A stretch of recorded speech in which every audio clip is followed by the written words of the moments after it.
Shalom bien-aimés et soyez les bienvenus à notre moment que nous appelons édification du corps du Christ. C'est un moment que nous prenons pour partager l'évangile, partager la parole de Dieu au corps du Christ et présenter aussi l'évangile aux bien-aimés qui n'ont pas encore reçu notre Seigneur Jésus comme leur Seigneur et Sauveur. Mais avant que nous puissions continuer, nous allons nous incliner dans la prière. Éternel grand Dieu, nous te bénissons encore pour ce moment que toi tu nous donnes. Merci pour les renouvellements de tes bontés dont nous sommes bénéficiaires encore aujourd'hui.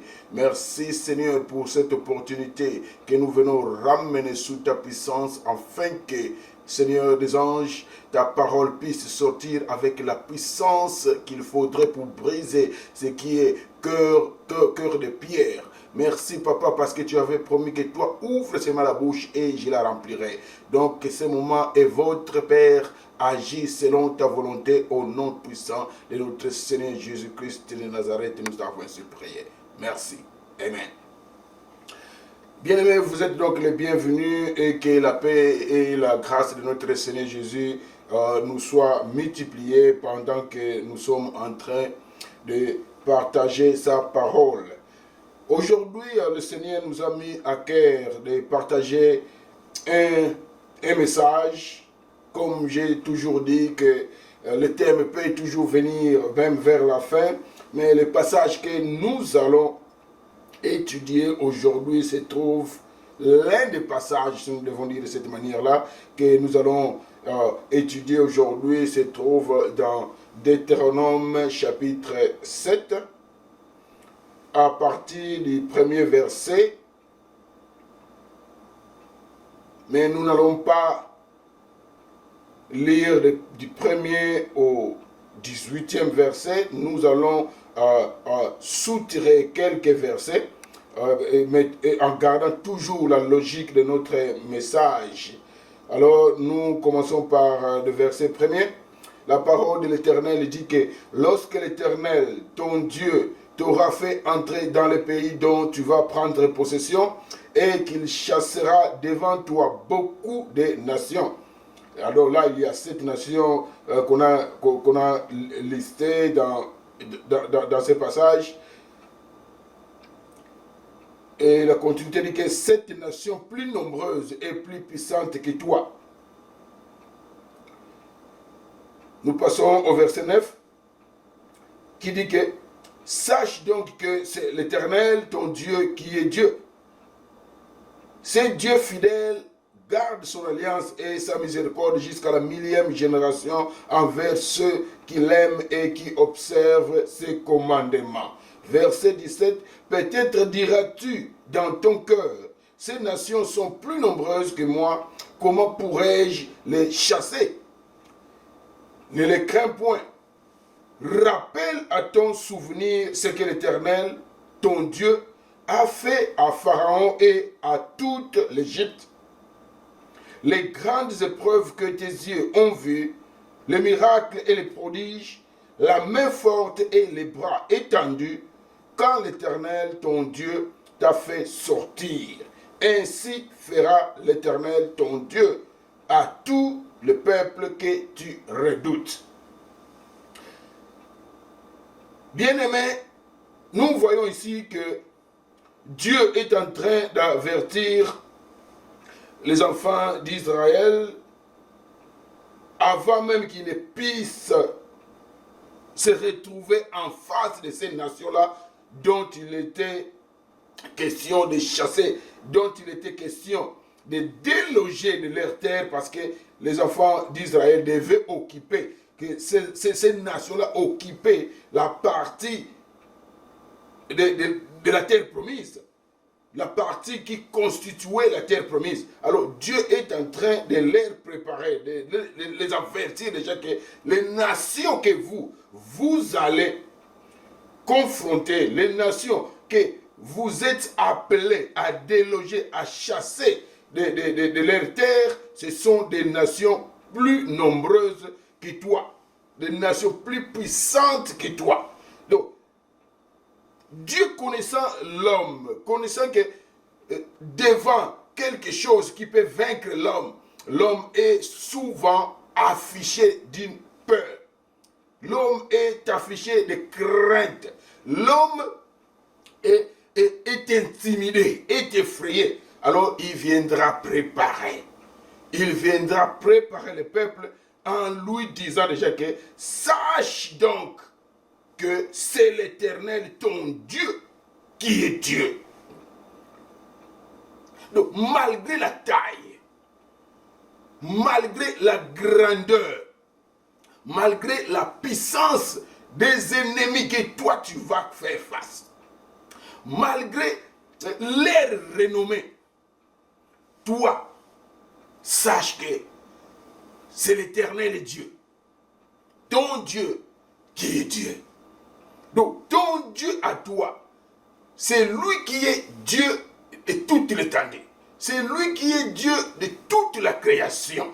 Quelle que soit la situation que toi tu peux traverser, quelle que soit la puissance de ton Goliath, quelle que soit la puissance de ton obstacle, quel que soit les degrés ou la profondeur ou l'atrocité de ta souffrance, Dieu vient déjà te préparer, vient t'avertir, vient te dire ou vient te rappeler que sache que c'est l'Éternel Dieu, ton Dieu qui est Dieu. Donc c'est l'Éternel Dieu, le Dieu que toi tu crois, le Dieu en qui toi tu places ta foi. C'est lui le Dieu de l'univers, c'est lui le vrai Dieu, c'est lui l'unique Dieu, c'est lui le tout-puissant, c'est lui dont l'impossible n'existe pas. Voilà comment il vient préparer le peuple. Donc par là, bien aimé, je voudrais dire que le monde parfois oublie que les dieux que nous croyons, ou disons que les enfants de Dieu parfois s'embrouillent pour rien. Donc toutefois que toi tu oublies que le Dieu tout-puissant en qui toi tu crois, c'est le Dieu capable de toute situation. C'est le Dieu capable de tout. C'est le Dieu de toutes capacités. C'est le Dieu dont l'impossible n'existe pas. À tout moment que tu vas te réaliser cela, quelle que soit l'épreuve que toi tu es en train de confronter, quelle que soit la souffrance que toi tu te retrouves, quel que soit le niveau de la situation que toi tu es en train de traverser, tu verras que à chaque fois que tu te rappelles que tu as un Dieu, et le Dieu que toi tu as, le Dieu que toi tu as, en qui tu as placé la foi, c'est le Dieu tout-puissant. C'est le Dieu capable de tout. C'est le Dieu qui paie tout. La Bible déclare que s'il veut, il paie. S'il veut, il peut. N'importe quand, dans n'importe quelle situation. C'est question seulement de sa volonté. Alors, dès que tu as cet entendement-là en toi, dès que tu te rappelles de cela, tu verras que la confidence, la confiance commence à renaître en toi. Et n'importe quelle situation tu te retrouves, tu verras que la paix commence à s'établir du dedans de toi. Tu commences à vivre la paix, quel que soit le storm, quelle que soit la tempête qui t'environne, quel que soit ce qui te secoue, tu verras que tu es maintenant en paix au milieu de ce trouble-là. C'est ça que nous devons toujours nous réaliser pendant les épreuves. Alors,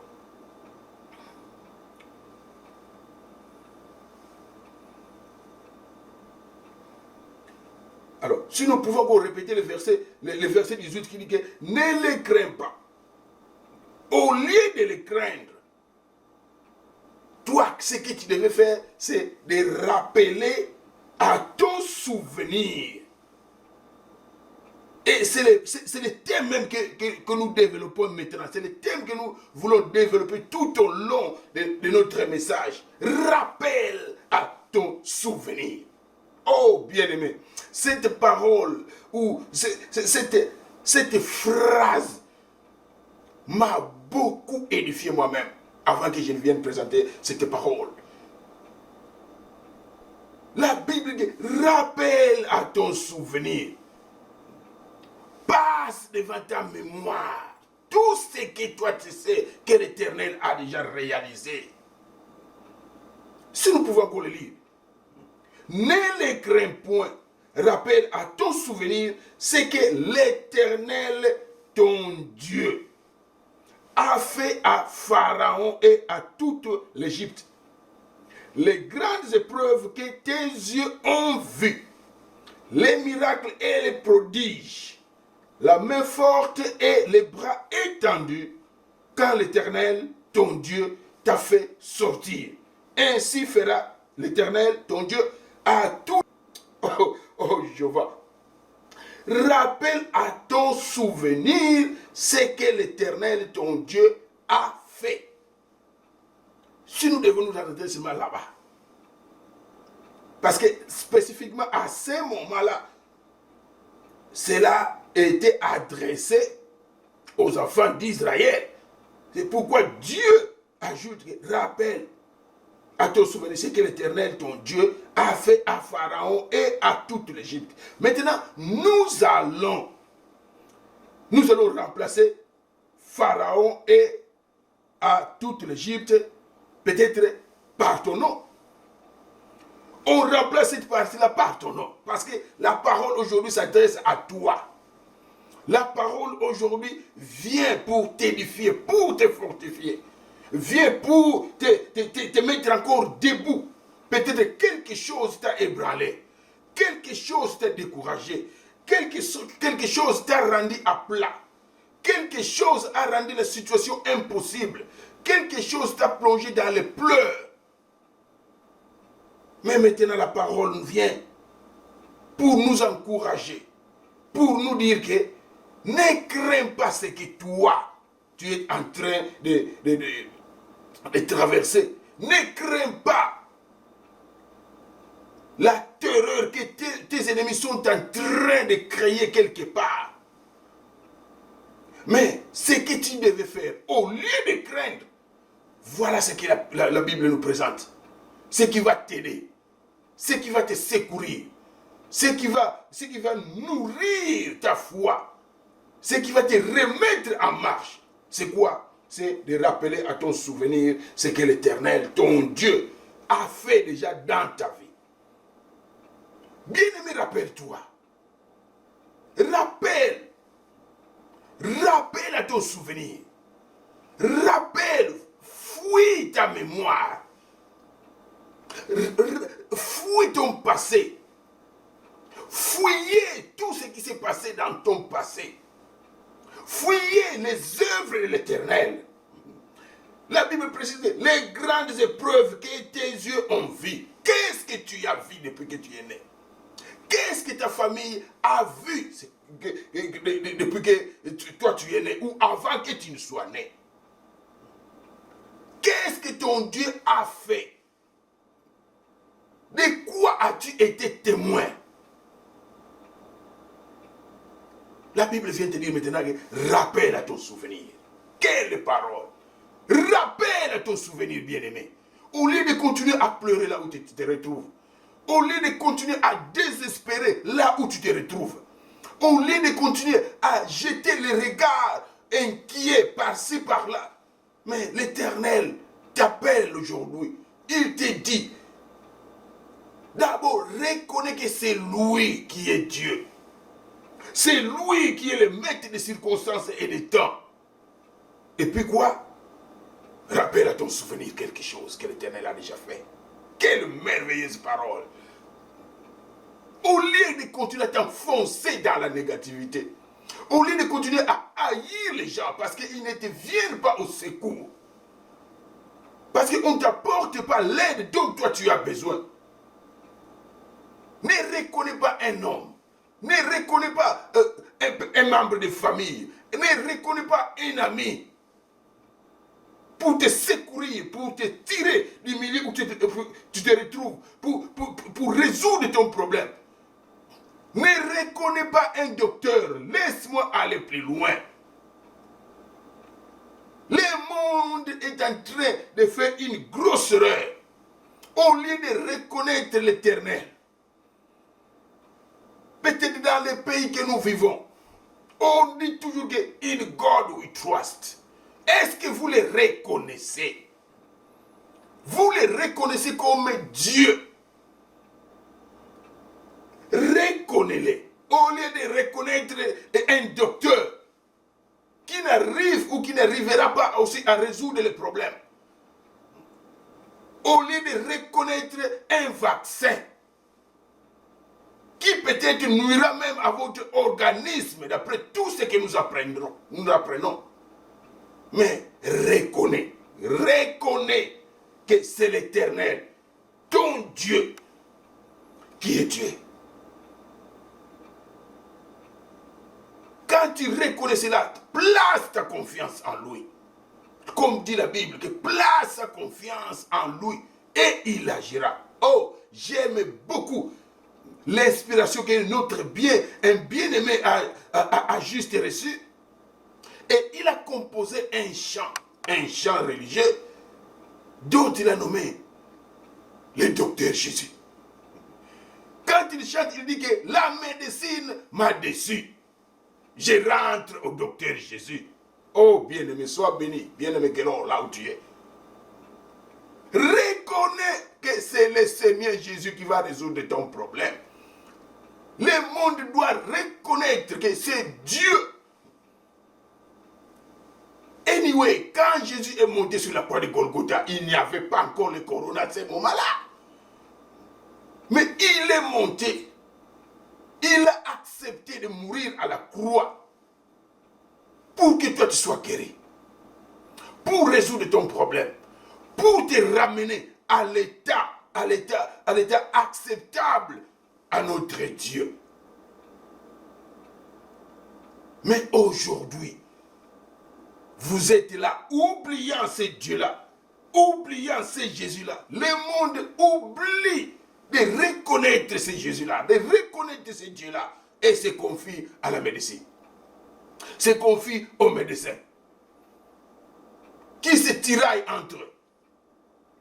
Les médecins africains, les médecins asiatiques, européens, américains, se tiraillent entre eux. La politique a mis la main sur les vaccins. Et c'est ça les choses que toi tu veux vraiment placer ta foi, placer ta confiance. Reconnais Dieu, mon ami, reconnais notre Seigneur Jésus. C'est lui la solution définitive. Quel que soit ce que tu traverses, bien-aimé, quelle que soit ta famille, la situation de ta famille, quelle que soit la situation de ton bien-aimé que toi tu connais, réfère-toi à ces versets. Réfère-toi à ces passages. Réfère-toi à ces messages. Ne crains pas cela. Ne les crains pas. Mais rappelle à ton souvenir. Rappelle à ton souvenir, bien-aimé, ce que l'Éternel, ton Dieu, a fait. Ce que tes yeux ont vécu. Si tu ne peux pas croire à ce qu'on te dit, à ce que tu apprends, à ce que Dieu a opéré dans telle ou telle autre personne, mais la Bible va jusqu'au niveau de te dire les grandes épreuves que tes yeux ont vues. Rappelle-toi de ces épreuves-là. Les miracles et les prodiges, la main forte et les bras étendus. Depuis que tu es né, les miracles que toi tu as vécu. Oh, bien-aimé, si je dois vous dire un, il y a des miracles. Si je dois vous dire seulement un, que moi-même j'ai vécu. Un seul, tout simplement. Peut-être tu as appris beaucoup de moi. Mais je vous témoigne seulement un seul. Pour vous dire qu'il est convenable, il est juste de placer notre foi en notre Dieu. Bien-aimé, sois édifié, sois encouragé aujourd'hui. Reprends la force dont tu as besoin. Remets tes pieds debout. Fortifie-toi. Édifie-toi par cette parole. Et mets-toi en marche. Crois encore. Souviens-toi. Souviens-toi, bien-aimé, de ce que tu as vécu depuis que tu es né. Souviens-toi, bien-aimé, de ce que tes yeux ont vu, les épreuves que tes yeux ont vues. Souviens-toi, il y a des gens qui sont passés par des moments incroyables. Il y a beaucoup de gens qui sont sortis de rescapés des zones guerrières. Qu'ils voient celui qui est à gauche. Ils voient celui qui est à droite tomber, devant lui tomber, derrière lui, des gens tomber et mourir. Ils n'ont même pas été ramassés ni enterrés. Ils se sont décomposés, ou ils sont pourris sur place. Mais toi, tu es sorti. Dieu t'a protégé. Dieu t'a gardé jusqu'à ce que tu es maintenant dans un endroit safe, un endroit sécure. Rappelle-toi de ces épreuves-là que toi tu as vues. Au lieu d'oublier tout simplement Dieu, au lieu de courir derrière des gens qui ne te donnent pas un secours. La Bible déclare que le secours de l'homme n'est qu'un fait. Le secours de l'homme ne peut pas te consoler, ne peut pas résoudre les problèmes. Au lieu de gaspiller ton temps, au lieu de gaspiller tes efforts, au lieu de gaspiller tes potentiels, à courir derrière de tels gens qui n'apporteront jamais la solution définitive. Reconnais que c'est l'Éternel Dieu qui est Dieu. Et rappelle à ton souvenir. Repasse encore dans ta mémoire ce que tu connais, ce que tu as vu, ce que tu as vécu comme main étendue de l'Éternel dans ta vie ou dans la vie de ta famille. Donc, pendant les temps difficiles, pendant les turbulences, pendant les confusions, pendant les épreuves, pendant les temps de combat, pendant les temps de maladies, de tempêtes, de disettes, de tourments, d'adversité, d'opposition, de troubles, de désolation, de souffrances, de n'importe quel niveau ou degré. Bien-aimé, ne crains point. Rappelle tout simplement ton souvenir, ce que l'Éternel, ton Dieu, a fait. Nous allons lire encore un passage qui est dans Psaume 112. Bien-aimé, je prie que tu aies le temps. Je prie que Dieu dispose ton cœur à lire tout ce chapitre 112 de Psaume. Pour maintenant, faute de temps, je ne vous dis pas de trop longtemps parce qu'il y a des gens parfois qui abandonnent de suivre le message parce qu'il va trop loin. Il prend trop de temps. Donc nous allons seulement lire dans Psaume 5 à 7 et voir qu'est-ce que le Seigneur veut tirer de là que nous puissions utiliser pour notre édification. La Bible dit ceci. Donc je répète, Psaume 112, 5 à 7, à 8 même. Heureux l'homme qui exerce la miséricorde et qui prête, qui règle ses actions d'après la justice, car il ne chancelle jamais. Écoutez maintenant. La mémoire du juste dure toujours. Il ne craint point les mauvaises nouvelles. Son cœur est ferme, confiant en l'Éternel. Son cœur est affermi. Il n'a point de crainte. jusqu'à ce qu'il mette son plaisir à regarder ses adversaires. Oh, Jéhovah! Son cœur est affermi. Il n'a point de crainte. Son cœur est ferme, confiant à l'Éternel, jusqu'à ce qu'il mette son plaisir à regarder ses adversaires. Mettre le plaisir à regarder ses adversaires. Qu'est-ce que ça signifie? Ça veut dire que jusqu'à ce que tu te moqueras de tes adversaires, jusqu'à ce que tu contemples tes adversaires sans force, jusqu'à ce que tu regardes tes ennemis sans effet, jusqu'à ce que tu rendes tes ennemis impuissants. Alléluia. Quand est-ce que ceci peut arriver dans notre vie? Dans la vie de celui qui croit. C'est quand la mémoire dure à toujours.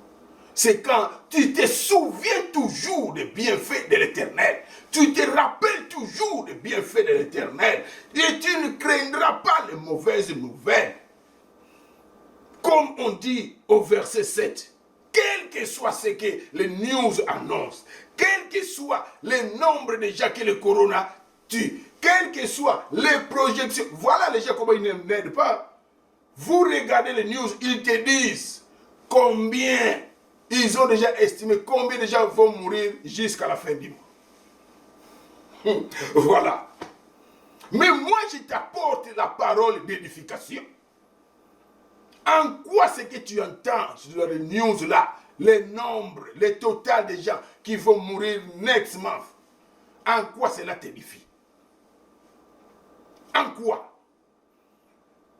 Mais nous t'apportons la parole qui va t'édifier. Nous t'apportons, disons, quand une personne malade, déjà attrapée de ce virus-là, même si tu n'es pas encore attrapé, aussi longtemps que tu vis dans ce monde, là où le virus est en train de terrasser, et en apprenant que jusqu'à la fin du mois, 200 000, 250 000, 300 000, whatever the number is, vont mourir. Qu'est-ce que toi, tu vas te réaliser? Si tu es déjà malade, si tu as déjà attrapé cela, tu vas tout simplement te poser la question, ne serais-je pas parmi ces gens-là? Voilà la médecine que toi tu es en train de compter, d'espérer qui vous apportera le vaccin. Le vaccin ne sera pas la solution, bien-aimés. Nous devons toujours savoir que l'humanité est en train de traverser un moment critique. Nous devons reconnaître que ça, ce n'est que le début des signes du dernier moment, du dernier temps. La Bible déclare que la souffrance va augmenter. Même la charité, le nombre de gens refroidira.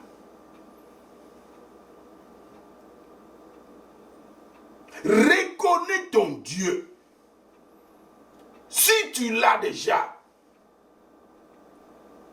reconnais que c'est lui. Bien aimé, c'est le moment. Si dans ta vie tu ne reconnais pas Dieu, c'est le moment de le reconnaître. C'est le moment de le reconnaître et commencer une expérience avec lui. Avoir une mémoire qui va durer toujours. Avoir un passé que tu peux te rappeler quand tu vas te retrouver devant les épreuves. Il faut que tu y aies une expérience avec Dieu.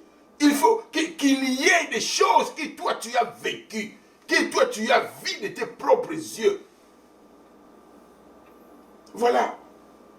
Quand parfois l'épreuve vient dans notre vie, quand parfois l'épreuve vient dans notre vie, moi je ne vois pas qu'est-ce qui va me tromper pour ne plus croire à mon Dieu. Parce que j'ai beaucoup vu j'ai beaucoup vu. Ma naissance était un miracle. Un miracle que maman devait accoucher quand elle s'est retrouvée au champ. Au champ, je le dis bien au champ. Sans aide. Elle était partie au champ seule. Et avant la fin de la journée, elle se retrouve qu'elle devait accoucher. Gloire à Dieu. Au champ, c'est dans la forêt. Là où il y a des animaux sauvages. Là où il y a toute espèce de danger. Mais ma maman a accouché sans problème, sans assistance, sans aide.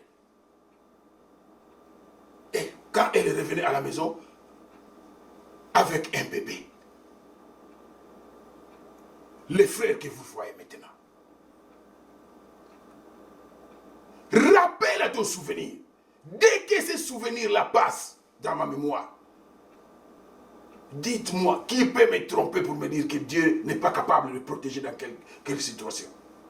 Dans n'importe quelle situation, moi je sais, non à cause de ce que j'ai entendu, non à cause de ce qui s'est passé dans la vie d'une personne, mais les épreuves, la main puissante de l'Éternel, les miracles de Dieu qu'il a opéré en moi-même. Quand je me rappelle cela, quel que soit ce qui m'affronte, quel que soit l'ennemi qui vient devant moi, quel que soit les dangers, je me rappelle. Je rappelle à mon souvenir. Et c'est Dieu-là qui m'a protégé lors de ma naissance. C'est Dieu-là qui m'a protégé à 3 reprises. Il m'a protégé de l'assassin. Jusqu'à ce qu'on a tiré sur moi. Mais le Dieu-là, il a rendu les balles inactifs dans le corps. De ne pas toucher mon cœur. C'est Dieu-là qui venait juste de me délivrer, qui venait juste de me guérir de corona. C'est ce Dieu-là que je vous présente, bien-aimé. Tu passeras des moments. Tu passeras des épreuves. Tu passeras des difficultés. Des moments turbulents dans ta vie. Des confusions, des oppositions, des combats, des maladies, des tempêtes. Peut-être des moments de disette, moments de tourments, d'adversité, des troubles que je ne sais pas nommer, moments de désolation, de souffrance. Mais bien aimé, peut-être cela va constituer les épreuves dont tu vas te rappeler dans le futur, lorsque tu traverseras ou tu affronteras de plus grandes épreuves. Ne sois pas ébranlé, bien-aimé. Au contraire, sois encouragé. Parce que le Dieu en qui tu crois, l'Éternel Dieu,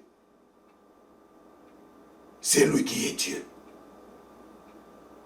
Tu as fait le bon choix de croire en lui. C'est lui qui est Dieu. Il n'y a pas un autre Dieu. C'est lui qui est capable de tous les autres. Seulement croire en lui. Donc nous voyons ici, dans Psaume 112, comme nous avons lu, à tout moment que toi tu penses à cela, à tout moment que toi tu penses au miracle de Dieu, à tout moment que toi tu penses aux réalisations de l'Éternel, à la main droite, à la main puissante de l'Éternel, cela affermit ta foi. Cela vient éliminer la crainte, la peur en toi. Et la partie merveilleuse, c'est celle qui vient, très merveilleuse, c'est celle qui vient. Jusqu'à ce qu'il mette son plaisir à regarder ses adversaires. Mettre plaisir à regarder quelque chose. C'est quelque chose d'intéressant. Jusqu'à ce que tu vas contempler tes ennemis inactifs, étalés. Oh, ne tue pas ton temps. Ne tue pas ton temps à faire n'importe quoi à ceux qui te font du mal. Ne gaspille pas ton temps, bien-aimé. Dieu va t'amener au point que tu vas les observer avec plaisir, avec sourire. Ceux qui te font du mal, ceux qui te maltraitent, ceux qui te font souffrir, c'est question de temps. Toi, confie-toi seulement à l'Éternel. Sois tout simplement affermi. Tu vas les regarder avec plaisir. Non avec fureur. Non avec esprit de vengeance. Mais tes ennemis à toi, tes adversaires, tes oppresseurs, bien-aimés, tu vas les regarder avec plaisir. Oh, je prie, bien-aimé, que tu puisses te trouver du temps pour aller bien méditer. Toi qui es dans la souffrance, toi qui es dans le qu'est-ce que c'est, tu te demandes des questions, pas de solutions. Bien-aimé, va lire Psaume 112. Si tu ne peux pas tout lire, passe tout simplement à ces 4 versets, de 5 à 8. Lis, tu seras édifié. Donc il y a des choses, bien aimé, pendant les temps difficiles, pendant les temps de confusion, pendant que tu te retrouves confus, pendant que toi tu cherches à, comme on dit en anglais, à figure out what's going on, il y a des choses qu'il faudrait faire. Et la toute première, c'est savoir reconnaître que c'est l'Éternel, ton Dieu, qui est Dieu. Quand tu reconnais Dieu à sa juste valeur, la confidence, la confiance augmente et la paix règne. La paix commence à régner au milieu des tourments, au milieu des épreuves, au milieu de l'ouragan, des tempêtes. Oh, les disciples viendront dire, Seigneur, Seigneur, ne vois-tu pas que nous périssons? Jéhovah, ne vois-tu pas que nous périssons? Tu t'acharnes au président pour rien, il n'a aucune solution. Tu haïs ton ami pour rien. Tu haïs ton pasteur pour rien, il n'a pas de solution. Il voit que tu es en train de périr. Je vois. Dieu, c'est Dieu qui a la solution à ton problème. Reconnais Dieu. Ne gaspille pas tes potentiels, ton argent, à courir derrière un docteur, derrière un prophète, un guérisseur, un qui que ce soit. Il n'a pas la solution définitive à ton problème. Reconnais Dieu. Reconnais Dieu. C'était la première chose. Les premiers conseils qu'il faudrait faire quand tout ne va pas, quand ça ne va pas, quand tu es contre les murs, tu ne sais où aller, tu ne sais que faire. Bien-aimé, reconnais Dieu. Reconnais l'Éternel, ton Dieu, c'est lui qui est Dieu. Et la deuxième chose, comme nous venons d'insister sur cela, c'est souvenir des bienfaits de Dieu, ses œuvres, ses miracles, ses merveilles qu'il a déjà fait. Dieu ne donne pas aux ingrats. Dieu ne continue pas à donner celui qui ne reconnaît pas ce qu'il a reçu hier. C'est pourquoi on dit, viens devant l'Éternel avec des louanges, des actions de grâce. Tu dois venir devant Dieu avec une mémoire reconnaissante. Sachant que c'est lui qui a opéré dans le passé.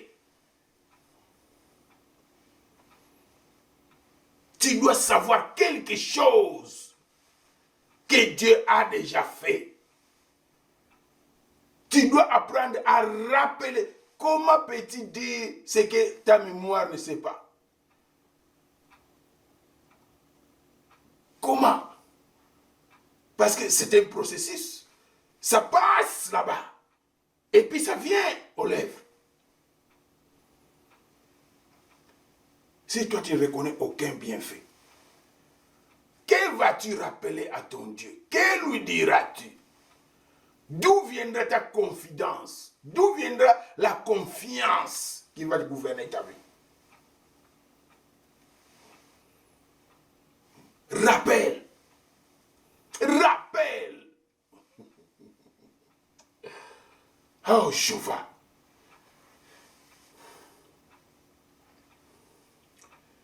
Nous allons encore passer à un passage qui est dans Marc 8. Là, c'est maintenant Jésus lui-même avec ses disciples. Pour voir, bien voir encore ce que nous sommes en train de dire. Pour bien voir que Jésus n'est pas content que nous soyons ingrats.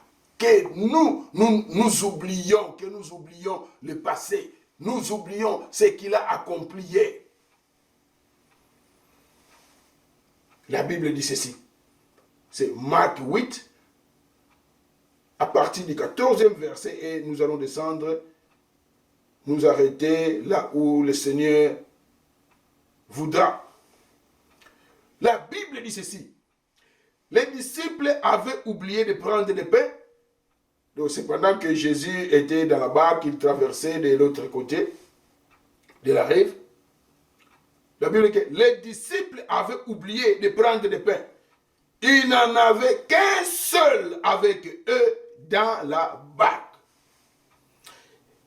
Jésus leur fit cette recommandation.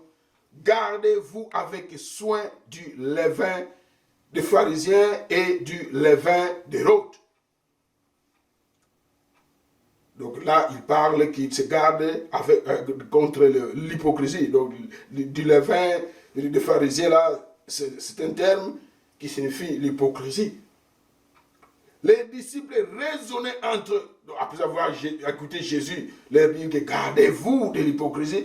Les disciples maintenant se demandent, les disciples reconnaissaient entre eux en disant, les disciples raisonnaient entre eux en disant, c'est parce que nous n'avons pas de pain. Jésus, l'ayant connu, leur dit, pourquoi raisonnez-vous sur ce que vous n'avez pas de pain? Êtes-vous encore sans intelligence et ne comprenez-vous pas? Avez-vous le cœur endurci? Voilà, Jésus demande quelques questions ici. Pourquoi vous inquiétez? Pourquoi raisonnez-vous sur ce que vous n'avez pas de pain? Êtes-vous encore, voilà, il utilise le mot encore, c'est qu'ils ont déjà été ou agi sans intelligence. Et cette fois-ci encore, êtes-vous encore sans intelligence? Et ne comprenez-vous pas? Si il faudrait mettre ça en anglais, les Américains vont dire que are you losing your mind? Are you losing your mind? Ne comprenez-vous pas? Avez-vous le cœur endurci? Voilà une suite de questions que Jésus demande à ses disciples. Donc on voit même les tons de ces phrases, de ces questions. La suite de ces questions, vous voyez que Jésus était déçu et fâché. Comment pouvez-vous encore être sans intelligence? Comment pouvez-vous ne pas comprendre? Comment pouvez-vous avoir un cœur endurci? Continuons avec une position partage. Continuons d'abord la lecture. Il continue à poser des questions. ayant des yeux, ne voyez-vous pas? Ayant des oreilles, n'entendez-vous pas? Et n'avez-vous point de mémoire? Oh mon Dieu, la question de mémoire revient. N'avez-vous point de mémoire? Are you losing your mind? Qu'est-ce qui arrive à votre mémoire? Donc ici, c'est juste, on revient encore à notre thème. N'avez-vous pas de mémoire? Avez-vous oublié tout ce que vous avez vécu? Are you losing your mind? Rappelle à ton souvenir. Rappelle à ton souvenir. Continue à lire. Maintenant, au verset 19, écoutez, il dit ceci.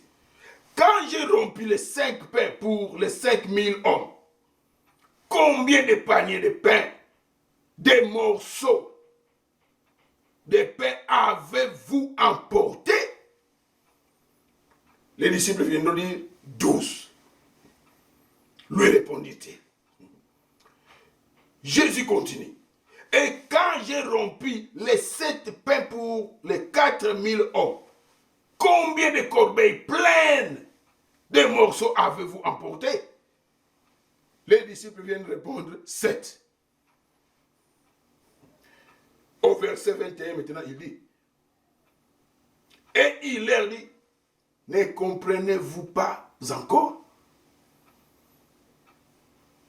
Bien aimé, maintenant je pose cette question. Nous nous posons cette question. Ne comprenons-nous pas encore qu'avant même que nous soyons nés, il est monté sur la croix pour nous. Il est monté sur la croix. La Bible dit que par ses maîtrises, nous sommes guéris. Ne comprends-tu pas encore? N'avez-vous pas de mémoire? N'as-tu pas de mémoire, bien-aimé? Why are you losing your mind? On comprend que ça peut être l'atrocité des souffrances. Mais Jésus te rappelle. Il te rappelle ce qu'il a fait hier. Il te rappelle ce qu'il avait déjà accompli dans ta famille. Il te rappelle les épreuves, ce que toi tu as vécu de tes propres yeux, ce que tu as vu de tes propres yeux. Il te rappelle cela et te demande aujourd'hui, ne comprends-tu pas toujours? Ne comprends-tu pas que l'épreuve que toi tu es en train de traverser est passagère? Ne comprends-tu pas que l'épreuve que toi tu traverses, la souffrance que tu traverses, la maladie que toi tu souffres, la condition dans laquelle tu te retrouves, ne comprends-tu pas encore que c'est pour la gloire de Dieu? C'est pour la gloire de Dieu. Souvenez-vous de cet enfant qui était né malade. Sa condition physique était compliquée. Les disciples vont approcher Jésus. Ils vont demander, maître, qui a péché pour que cet enfant soit né ainsi? Jésus répondra, personne n'a péché. Personne n'a péché dans sa famille. Personne.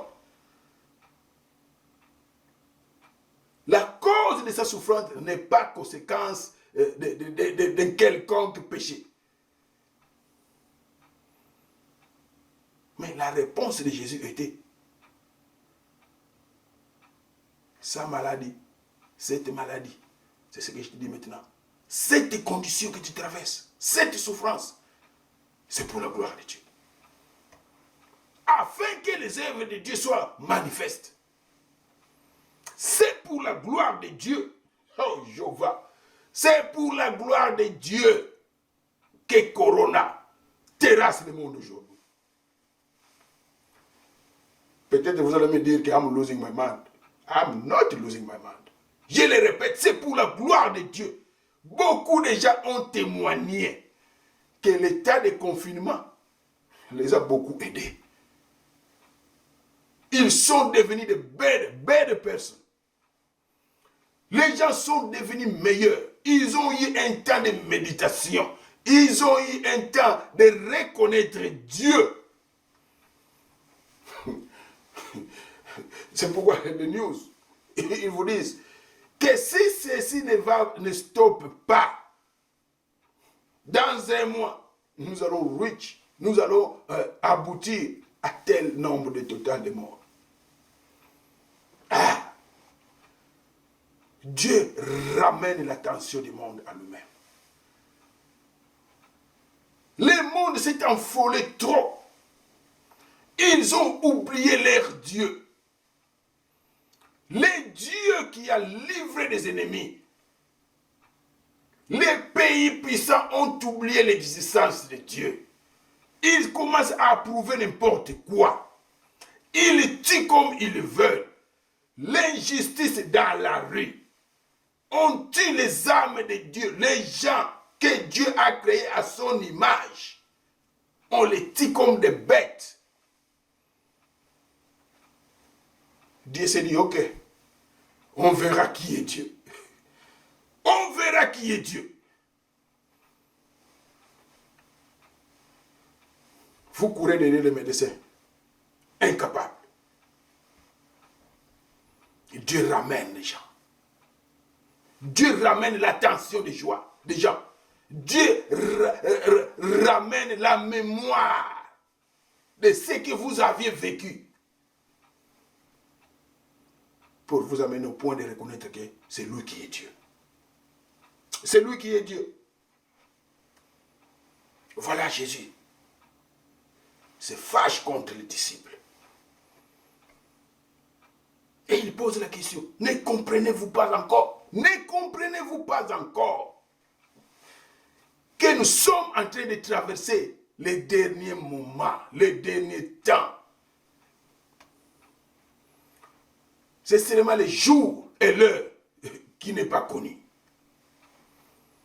Mais le temps est clair que c'est le moment, les derniers temps, les temps de la fin. Les signes les montrent. C'est un grand thème qu'il faudrait développer séparément. Les signes du temps, les signes du temps dernier. Revenons à notre exhortation.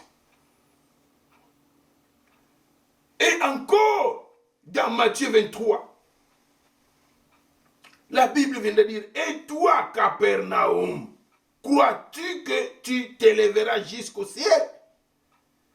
Tu seras abaissé jusqu'au monde des morts.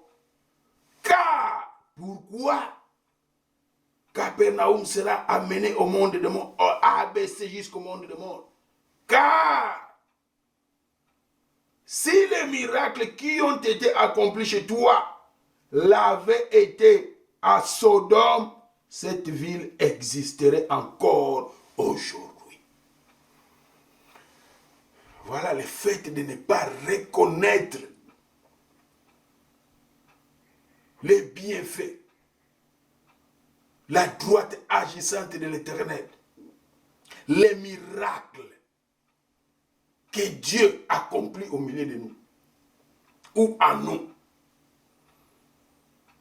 Voilà le danger de ne pas les reconnaître. Toute une ville destinée, la ville de Capernaum. Dieu a opéré des miracles.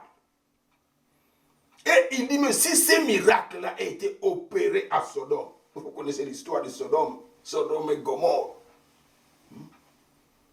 Maintenant, si un pays, si une ville est vraiment plongée dans le péché, c'est le dernier qualificatif, c'est le dernier nom qu'on donne. Sodome. Quand tu dis que ne va pas dans cette cité-là, ne va pas dans cette maison-là, Sodome. Vous savez l'image. Maintenant, Dieu dit à Capernaum que si le miracle qu'il a opéré à Capernaum était opéré à Sodome, les gens se seront repentis. Bien aimé, si les miracles, si tu reconnaissais les miracles que Dieu a déjà opéré dans ta vie, dans ta famille, tu devais déjà stopper pleurer. Tu devais retrouver la paix dans la situation que toi tu te retrouves. Parce que tu vas te souvenir que Dieu est capable. Dieu est encore capable. Et Dieu est toujours capable. Dieu est éternellement capable. Et tu vas stopper de te plaindre. Tu vas stopper d'haïr les gens. Parce qu'ils n'ont pas apporté l'aide, le secours que toi tu avais besoin.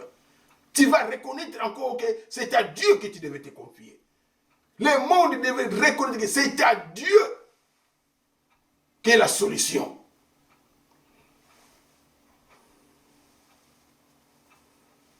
Voilà. Voilà comment Jésus était choqué pour voir les disciples, était choqué de voir les disciples oublier ce qu'il avait opéré quelques jours seulement passé. Alors Jésus les a rappelés que j'ai pourvu à vos besoins jusqu'à ce que vous êtes restés avec 5, 7 paniers pleins. Pourquoi ne pouvez pas vous souvenir, ne fût-ce que de Man, de l'histoire de Man, quand Dieu nourrissait son peuple dans le désert?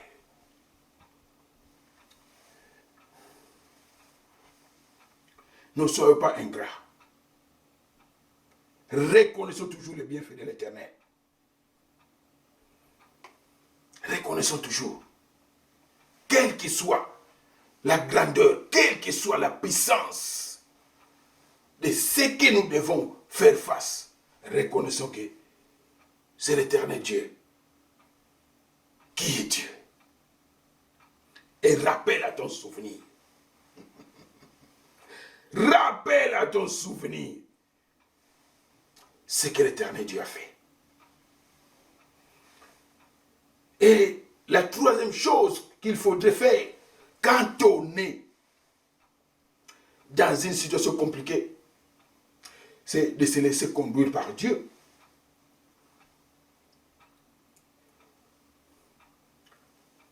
Par là, nous allons lire Marc 8, 22 à 24, ou aller plus loin, même à 25, pour appuyer ce dont nous sommes en train de dire. La Bible dirait que, Marc 8, 22, ils se rendirent à Bethsaida et on amena vers Jésus un aveugle qu'on les pria de toucher. Il prit l'aveugle par la main et les conduisit hors du village. Nous allons en parler.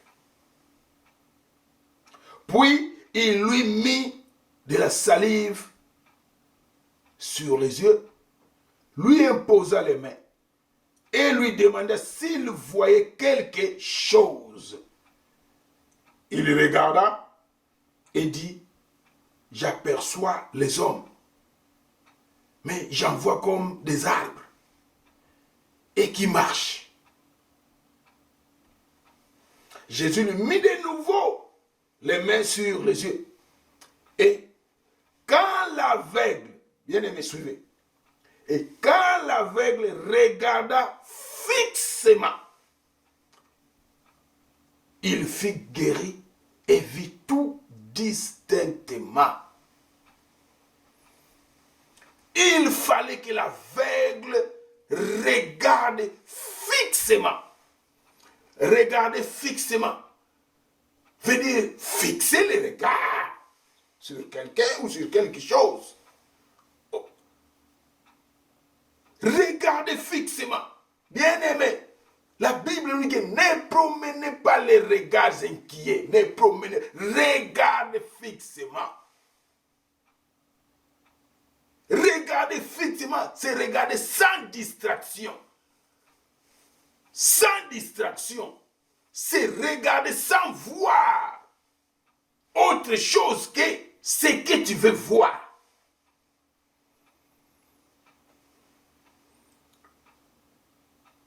C'est Regardez, oubliant le foreground et le background. Tu ne vois que l'objet. Focus.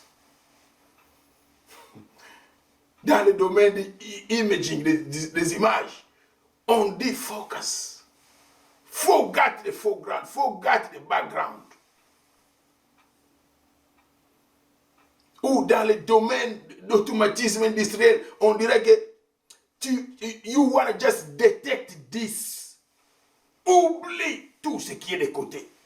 Mais détecte seulement ça. Ça, c'est ce que toi tu veux focuser. Regardez fixement. Bien aimé, pendant les épreuves, pendant les difficultés, pendant les moments durs, pendant les adversités, pendant les combats, pendant les souffrances, regarde fixement à Jésus. Ne promène pas des regards inquiets, désespérés passer par là. Regarde fixement Jésus. Et pour l'amener, pour aider cet aveugle, pour aider son regard à fixer sur Jésus, Jésus a fait quelque chose. Il l'a amené en dehors. Bien-aimé, laisse-tu te conduire par Jésus. Quand Jésus cherche à te tirer de là où tu es, quand Jésus cherche à te tirer du network qui est en train d'enterrer ta vie, quand Jésus cherche à te faire sortir du milieu des gens que toi tu ne sais même pas que ce sont eux tes ennemis, ce sont eux qui te combattent. Mais pour certains intérêts, tu persistes. Jésus t'étend la main. Et tu es prêt à saisir la main de Jésus. La Bible déclare que les pas du juste sont gouvernés par l'Éternel. Les pas du juste. Comment il va gouverner ton pas? Comment il va te conduire à ta destinée? Comment il va t'aider à entrer dans ton Canaan, dans ta terre promise? Comment il peut t'aider à entrer dans ton succès? Comment il peut t'aider à entrer à la porte qu'il a ouverte pour toi si tu ne veux pas te laisser conduire? Qui conduit ta vie? Où est-ce qu'on amène ta vie?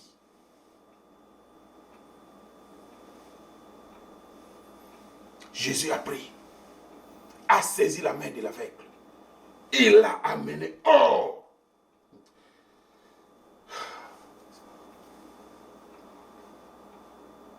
L'aveugle s'est laissé conduire. S'est laissé conduire par Jésus.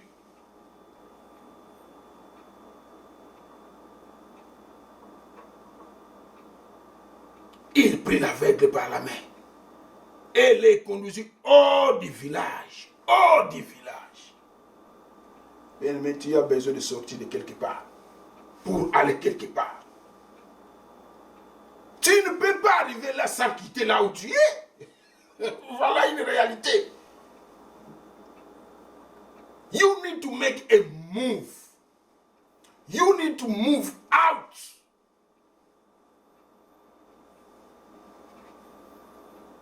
Mais tu résistes. Le problème est que tu résistes. Tu ne verras jamais distinctement, comme on dit ici. Tu ne verras jamais distinctement. Tu ne verras jamais clair. Parce que tu es au milieu de la distraction, au milieu de la foule, au milieu de la mêlée. Tes yeux ne font que voir la foule. Tes yeux ne font que voir un tas de choses qui te distraient. Tu n'arriveras jamais, jamais à te concentrer afin que tu réalises quelque chose dans ta vie. Afin que tu arrives dans ta destinée parce que tu es distrait. gens te distraient. Ils veulent que tu demeures distrait à cet état-là. Parce que eux, ils accomplissent leurs objectifs en t'utilisant à l'état que toi tu es. Dès que tu deviens concentré, dès que tu fixes ton regard sur ton avenir, sur ton ministère, sur ton talent, ils savent que tu iras quelque part. Ils savent que tu réussiras. Ils savent que tu monteras, tu vas percer. Alors la meilleure chose de faire, c'est de t'embrouiller. C'est de te barricader le chemin. C'est de t'étouffer. Voilà. Voilà pourquoi Jésus t'était à la main. Il y a un chant qu'on chantait là. Quand on était encore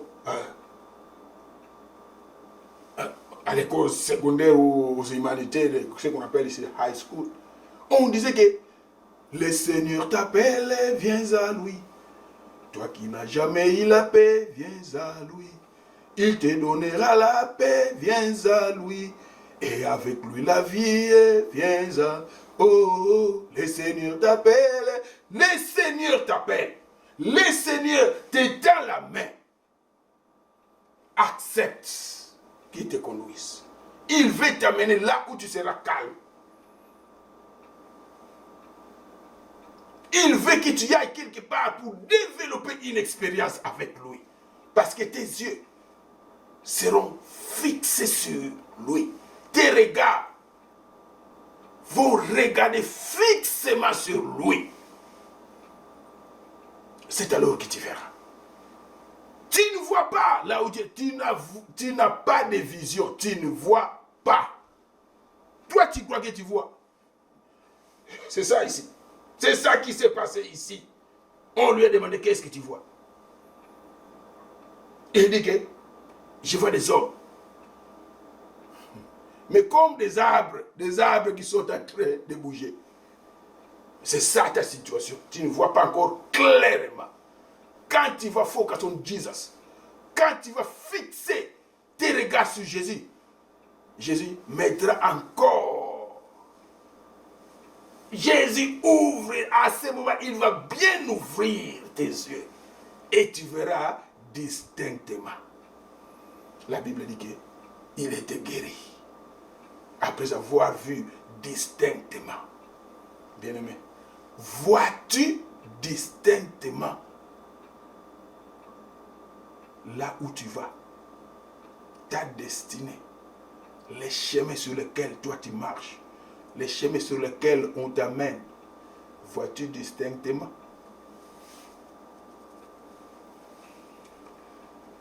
Que le Seigneur t'aide, que le Seigneur t'assiste, que le Seigneur t'ouvre les yeux pour que tu puisses voir. Comme il dit dans sa parole, invoque-moi, je te répondrai. Je t'annoncerai des choses cachées que tu n'as jamais connues. Tu y as des choses à découvrir, à connaître. Mais tu dois regarder fixement Jésus.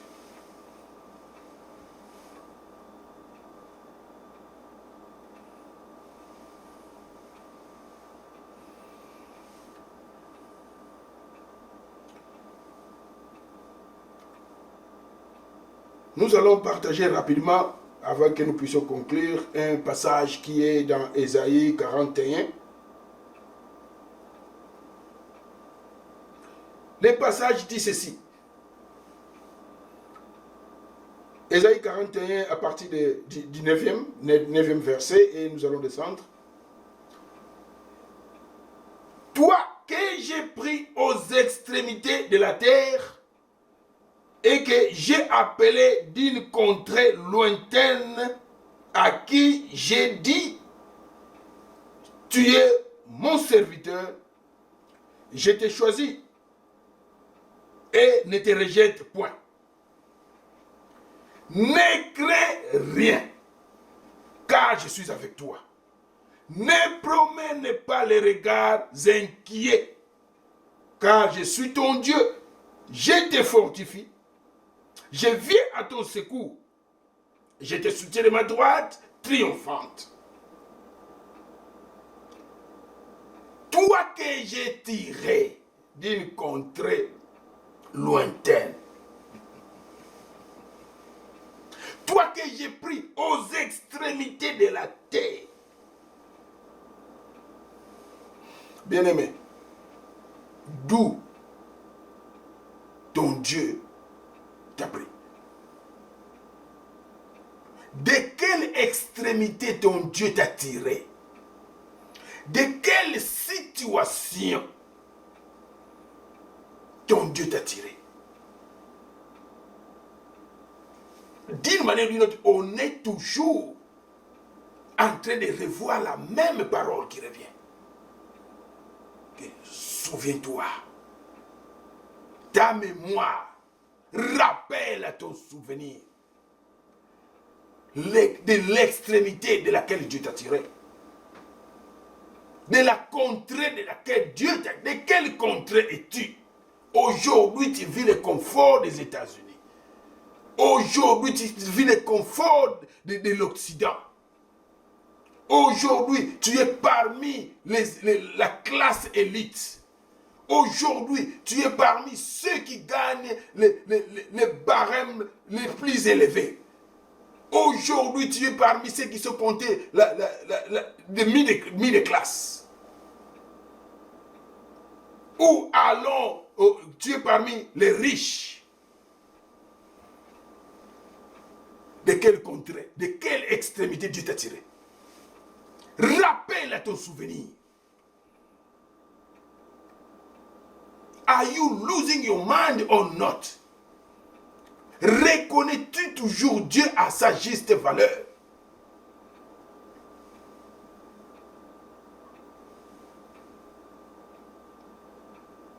Tout, bien-aimé, Dieu t'a tiré. Dans quelle situation étais-tu? Mais Dieu t'a tiré. Souviens-tu de là où Dieu t'a pris? Oh Jéhovah, souviens-tu de là où Dieu t'a pris? Peux-tu te souvenir des souffrances que toi tu vivais pour qu'aujourd'hui, devant une petite épreuve, tu oublies Dieu? Are you losing your mind? Qu'aujourd'hui, parce que tu manques seulement un pain, tu manques ceci ou cela, tu te plains. Jésus te demande, ne comprends-tu pas encore? Quand je t'avais délivré de, ne comprends-tu pas encore? Es-tu sans intelligence, bien-aimé? De quel danger Dieu t'a sauvé? Tu as oublié aujourd'hui. Dieu ne veut pas une courte mémoire. La Bible, comme nous avons lu déjà, que la mémoire du juste dure toujours. Où est ta mémoire, bien-aimé? Où est ta mémoire? Aujourd'hui, tu deviens le tyran des gens. Tu as tout simplement oublié tout ce que Dieu a fait pour toi.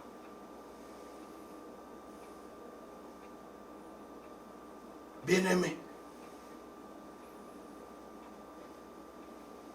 j'ai quelques trois questions à poser pour conclure notre message.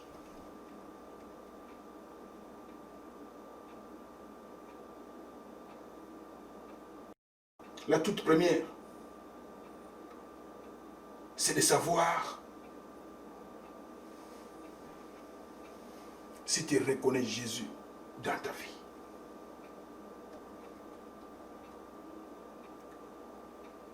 Je ne sais pas ce que tu es en train de traverser. Je ne sais pas les besoins de ta vie. Mais tout simplement, je voudrais m'assurer et vous demander le tout premier besoin de l'existence, c'est de reconnaître son Créateur et le Sauveur qu'il a envoyé. Le reconnais-tu? L'as-tu reçu l'envoyé de Dieu, Jésus-Christ de Nazareth, l'as-tu reçu comme ton Seigneur et Sauveur?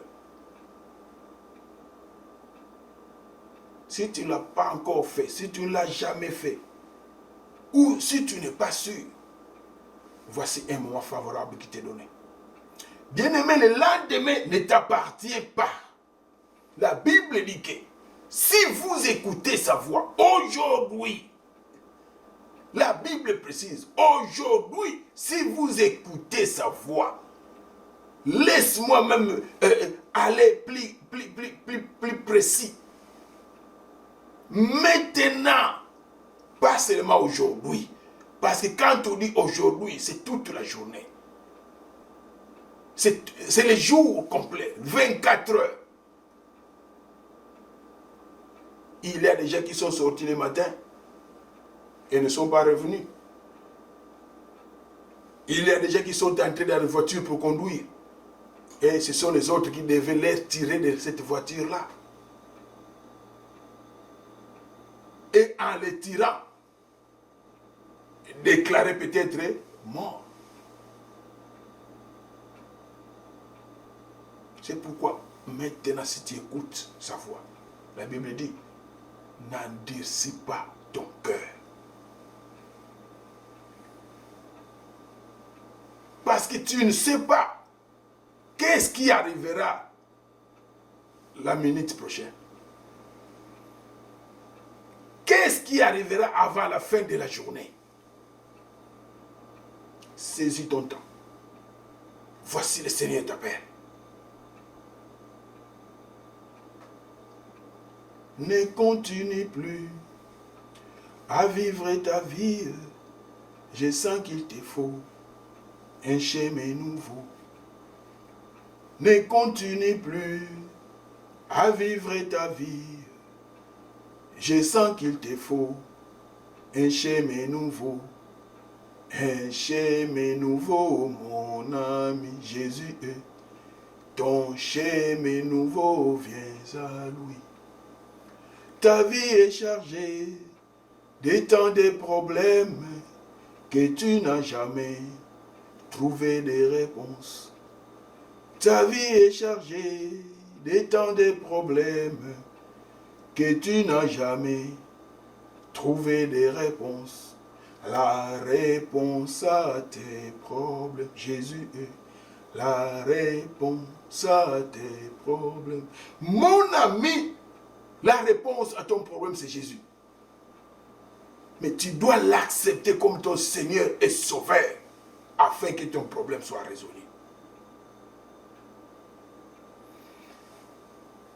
C'était la première question que j'avais. La deuxième question, tu peux te dire que oui, je l'ai déjà accepté. Merci, gloire à Dieu. Mais les reconnais-tu dans toutes tes voies? Le fait de l'accepter ne suffit pas. Mais tu dois les reconnaître dans toutes tes voies. Proverbe 3:5. La Bible dit ceci. Confie-toi à l'Éternel de tout ton cœur. Pas un cœur à moitié. Pas les ni chaud ni froid. Mais tout ton cœur, de tout ton cœur, confie-toi à l'Éternel. Et ne t'appuie pas sur ta sagesse. Écoutons maintenant le verset 6. Proverbe 3, 6. Reconnais-les dans toutes tes voies et il aplanira tes sentiers. Bien-aimé, tu ne peux pas déclarer avoir Jésus-Christ comme ton Seigneur et Sauveur au moment où tu ne le reconnais pas dans quelques voies de ta vie. Il n'est là que pour gérer quelques. Tu continues à garder quelques voies pour toi-même. Tu continues à suivre tes propres chemins. Tu continues à décider de ta propre manière. Reconnais-les. Reconnais-les dans toutes tes voies. Bien-aimé. et il aplanira tes sentiers.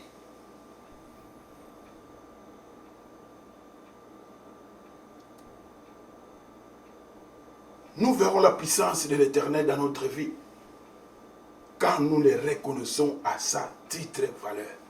Quand nous abandonnons complètement notre vie à sa seigneurie. Quand il règne en nous. Jusqu'à ce que nous arrivions au point de dire que, à ce point-ci, ce n'est plus moi qui vis. C'est Jésus qui vit en moi. Tout est transformé. Tout est changé. Je lui abandonne toute ma vie. Bien-aimé, ma prière, pendant ces temps difficiles, pendant ces temps de confusion, pendant ces temps d'opposition, d'adversité, de troubles, d'incertitude, ma prière est une seule. Reconnais Dieu. Arrive à reconnaître Dieu dans toutes tes voies. N'aie pas de coins réservés, de coins intouchables, de choses intouchables dans ta vie. Abandonne toute ta vie dans Dieu. Abandonne toute ta vie. Accepte le Seigneur si tu ne l'as jamais accepté. Que le Seigneur nous bénisse. Merci.